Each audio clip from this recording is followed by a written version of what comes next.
Just Hi everybody and welcome. It's another episode of Isolation Inspiration with the amazing Madia Rashid Rahiman. She's a physiotherapist. She's qualified for 13 years, mostly in NHS, but she helps a lot of ladies locally. Madia, welcome. Thank you. It's lovely to have you on board because we've all got all sorts of problems with our physical health, I think, since lockdown. And it's really good to get some tips from a great professional like yourself. And I'm sure a lot of locals will know you see Madia around. She never stops. If she's not running, then she's helping others with their physio. Absolutely amazing.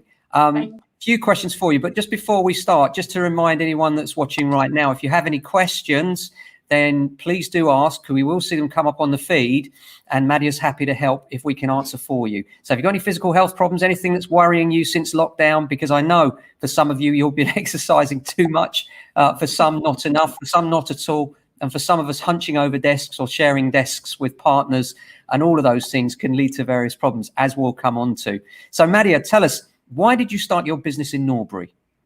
Well, I moved into Norbury almost 10 years ago, and a few months after I moved, I fell pregnant, and I just felt there was a lack of resources for women in Norbury. I just felt like everything was further away out of Norbury, and at the time I didn't drive. I was just commuting back and forth to North London where I was working at the time, and I just felt there was just a need, and I found further as I got progressed in my pregnancy, and as I had my first child, my daughter, I just felt that there was so much knowledge and from my work, from my experience that I had, that my peers could really benefit from, and actually just wasn't available. And I just wanted to share that really with my peers, and it kind of just grew from there really. So yeah, I wanted to have something going on where I live. Yeah, and it's quite specialist, isn't it? So why is it so important to be active, especially for women these days?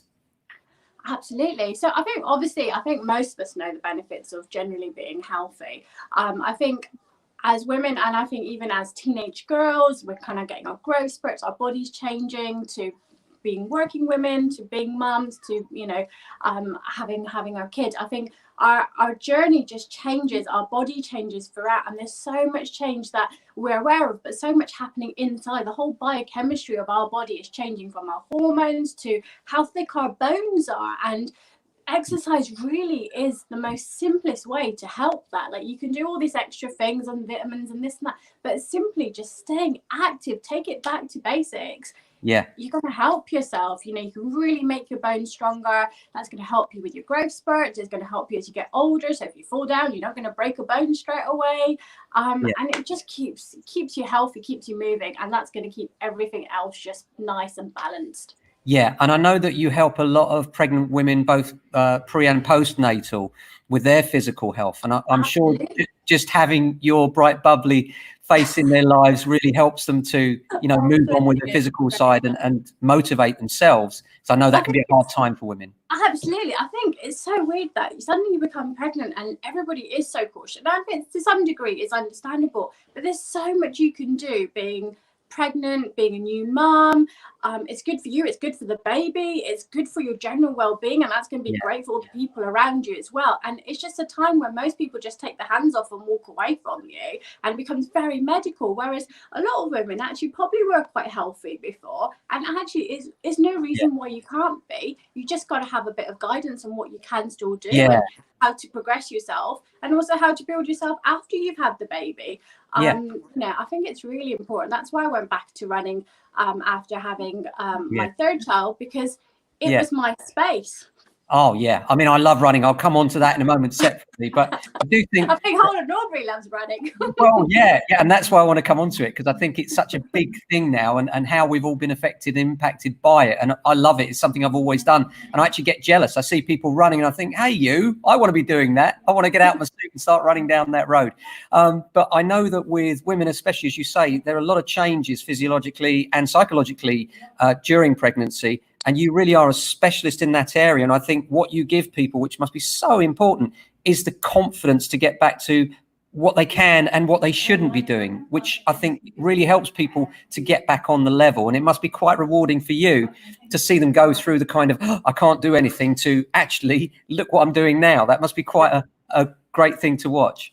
Amazing. It's amazing to be part of women's lives at that point where you're kind of almost at a point where you want to give up, and you kind of like, you've totally lost yourself physically, and mentally you feel like things have changed so much, and you're just there to kind of be like reassurance, really, that is okay, graded.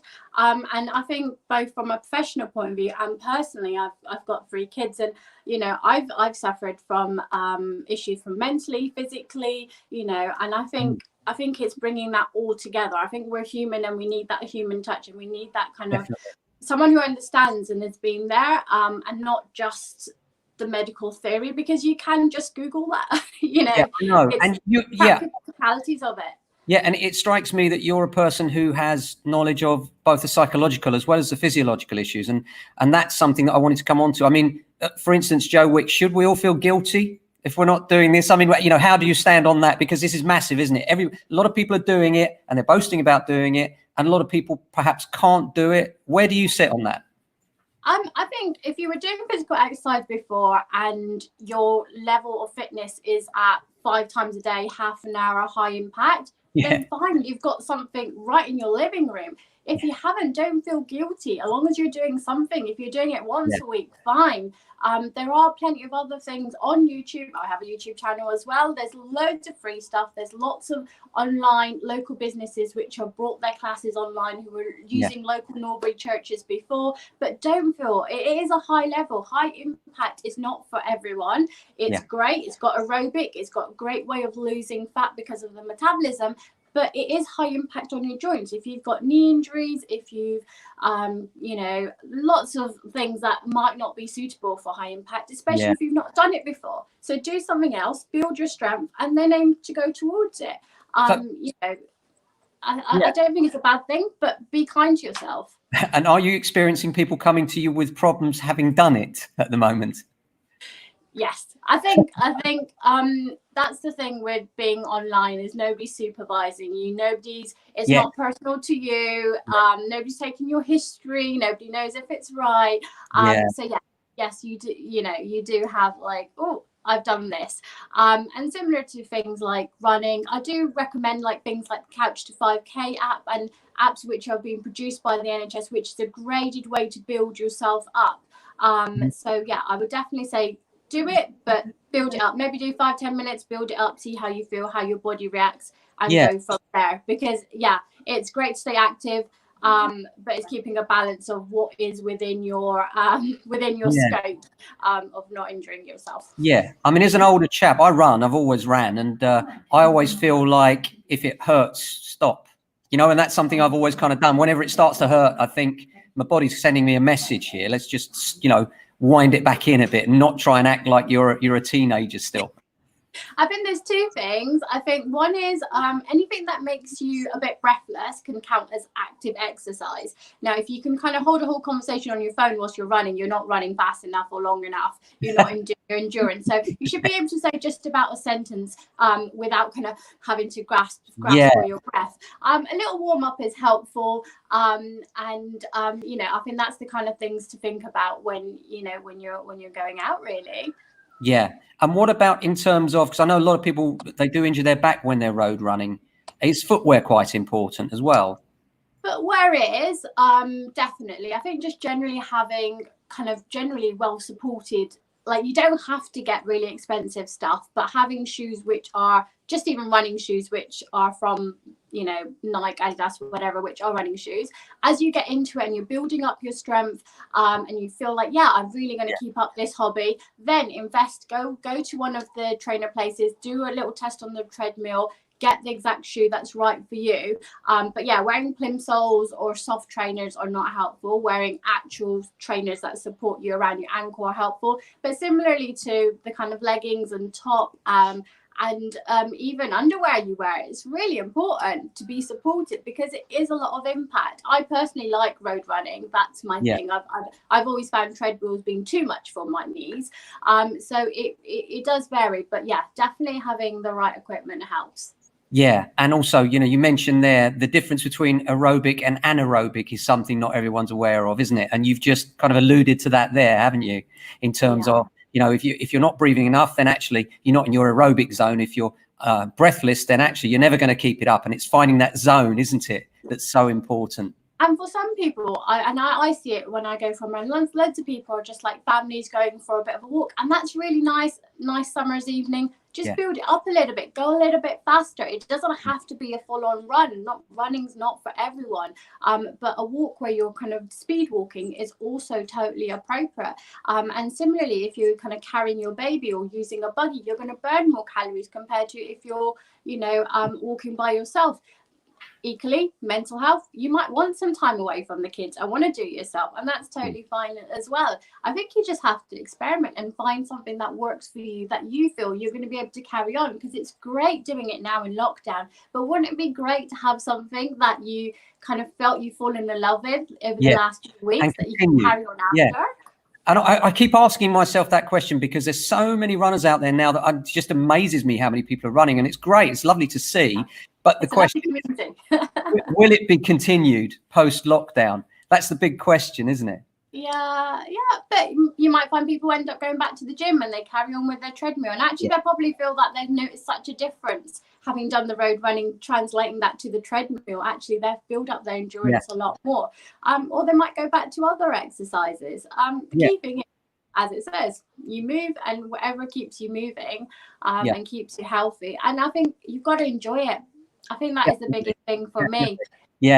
I agree. One does not fit all. If swimming is your thing, if it's running, if it's cycling, it doesn't really matter, does it? If it's anaerobic or aerobic exercise, then it's got to be good for you, particularly if you can sustain it in an aerobic sense. It's that balance, really. It's great doing the cardiovascular. It's great getting sweaty.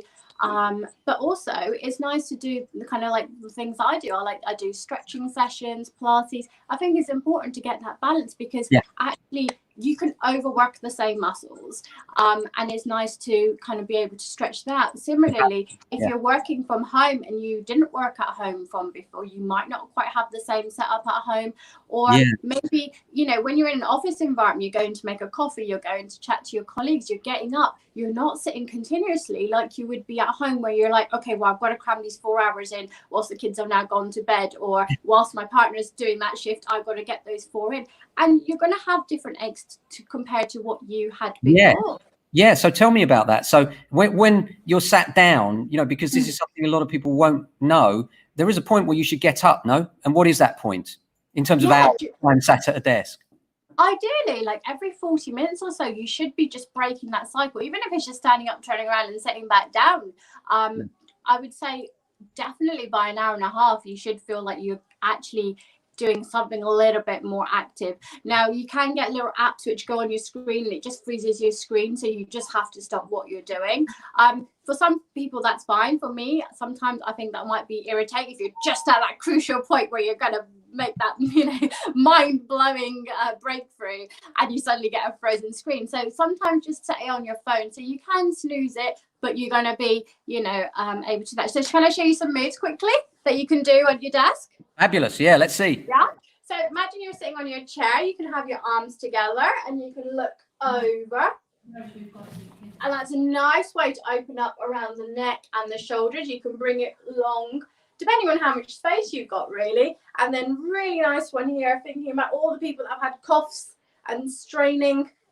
This is a nice one to really lift your rib cage away from the rest of your body and open up your lungs, stretch open your chest. So all that movement you've done here, you're doing the complete opposite there. And just finally, I'd like to give you a little stretch you can do for your back. If you've got a bit of space on the floor, you're arching up and reaching away. And here you're looking from your neck all the way down to your bottom and stretching that. And that's a brilliant one if you're getting a backache, if you're getting any kind of discomfort around your pelvis. And opening that up will help really tone the tummy as well, because you're not in this slouch, deactivated muscle kind of technique area. You're in a very open, nice and taut, nice and open, and it's keeping those muscles at their correct length, which is going to help really help prevent other complications, really.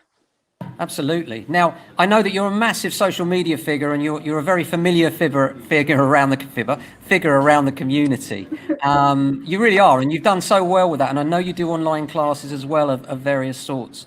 But I also know, Norbury's a very big thing to you. So community in your business, how important is that to you? Massive. I think moving to London, I'm not originally from London. I felt like it was a completely different way of life. Unless you know people, you don't talk to them. Basically, you never say hello to the bus driver. Completely different way from my countryside living.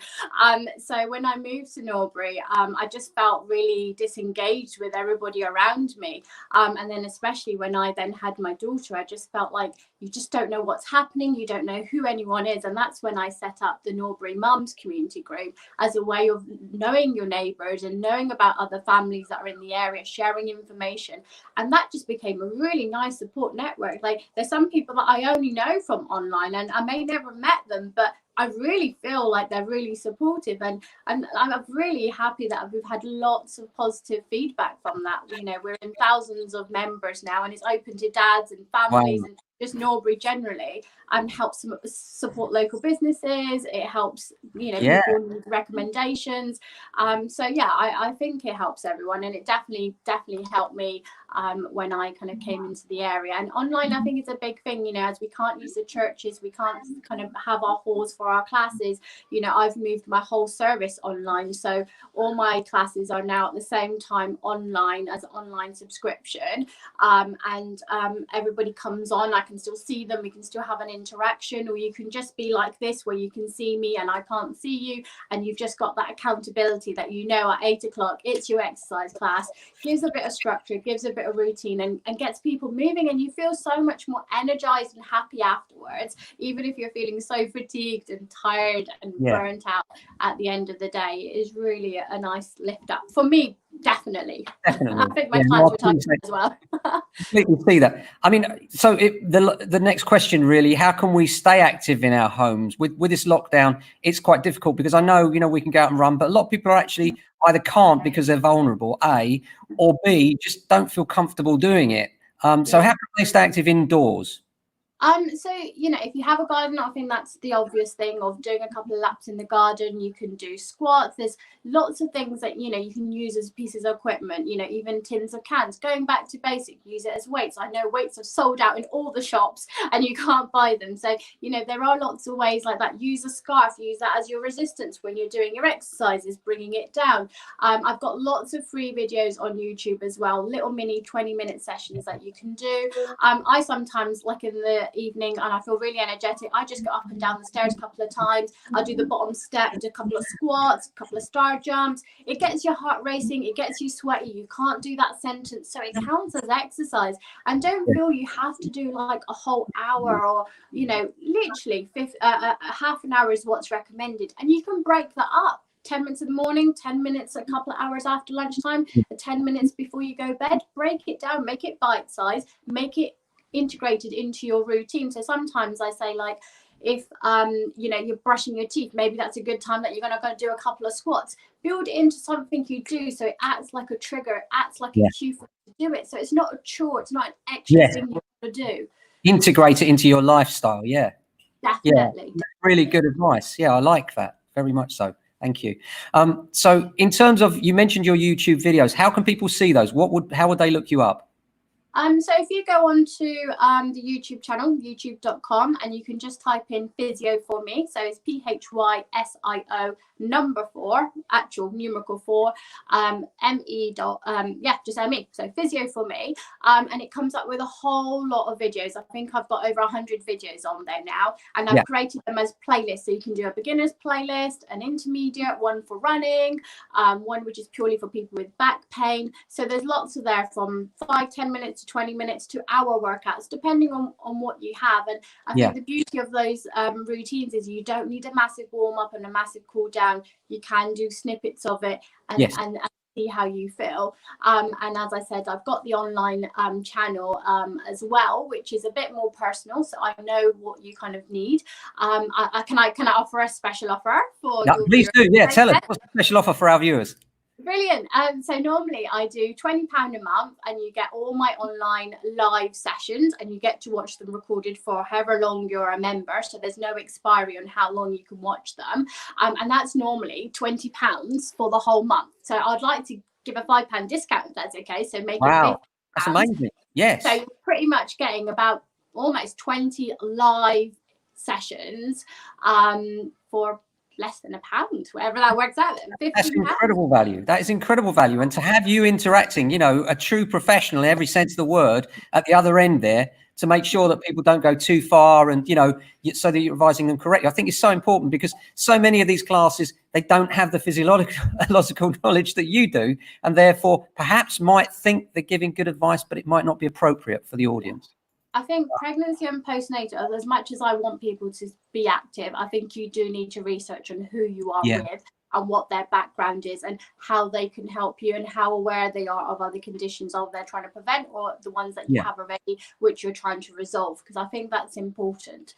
Absolutely. So how do people get these courses? How do people get to sign up for those, Madia? So you can, I've got a Facebook page, quite an active Facebook page, again, Physio for Me. You can just message me directly on that, and then I will send you a link to my private Facebook group where all the exclusive members have access to that. And you'll get a backlog of all the videos from March on that as well. So if you want to do one every day, there's plenty there. And there'll be plenty of fresh material every other day on there with me as well. And I like to have special guests on there, so you'll get to meet other people that in the area that can help you with your health and well-being as well. And the groups are open. The online group is open to whole family. So that membership, that £15, is for your whole household. Wow, that's so I've great got value. kids ones, you know, it's for everyone. So let me get this right, Madia. You start your day by showing other people exercise and doing them with them. Then you go for a run. Then you do all your social media. Then you finish all that. And then you look at the stairs and think, I'll just run up and down the stairs. And then you do it all again the next day. Is that about right? Pretty much, yeah. With 3 kids in tow as well, obviously. But yeah, pretty much. Well, obviously, Madia, you know, there's some days you just need a day off. And then some days, you know, you just want to have it all. Well, Madia, all I can say is you truly are an inspiration, and people should sign up with you. Thanks so much for coming on the show today. Thanks for your time. Great to see you all. Thanks. Bye. Bye.